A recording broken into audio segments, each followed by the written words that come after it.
Co-President Nigel Farage, Freedom and Democracy. Thank you. Mr Barroso, you told us this morning that the European Union is an inspiration, and whilst you admitted to there being one or two little economic problems, you made it perfectly clear that jobs and growth were to follow, that everything is going well. In fact, you painted a vision that a new period of European renewal is upon us.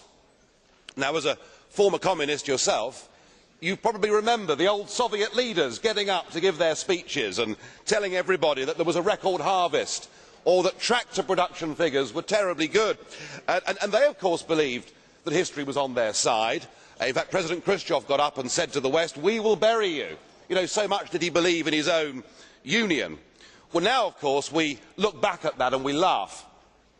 And I think in our tomorrows, people will look back at you and they will say, how on earth did this unelected man get all of this power? And how did Europe's political class, sitting in this room, decide that the community method should replace national democracy? I think people will look back in astonishment that we've surrendered democracy. But what you want to do is to say, right, we have a European Union, and what we're going to have to do now is have more of it. So as an architect, and you're one of the key architects of the current failure, what we're going to do, even though everything to date has been wrong, we're going to do more of the same. Now, I thought that was a definition of madness. I can't believe that is a rational response to any situation in which you find yourself. And far from it being a State of the Union, I would argue that the Union is in a state. Because just look at the confusion. We've got you as the President of the European Commission, we've got a President of the European Parliament, we've got my old friend Herman Van Rompuy, who is the permanent President of the European Council, we've got the Poles, they're now presidents temporarily of the European Council, we've got presidents all round this room, goodness me, even I'm a president. I mean, I'm not sure what the collective noun for presidents is. Perhaps an incompetence, I don't know.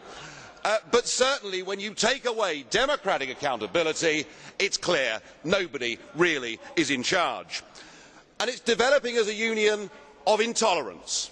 Anybody that stands up here and dares to give a political view that is different to the received wisdom is written off as mad, insane, violent, fascist. We've heard it for years from these people.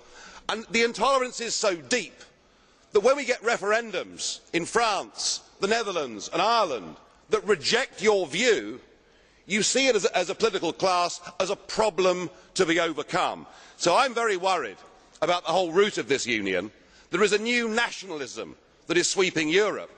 You want to abolish the nation states, in your case, Mr Schulz, perhaps because you're ashamed of your past, and you now want this flag and a new anthem to replace nation states, and you don't care how you get there.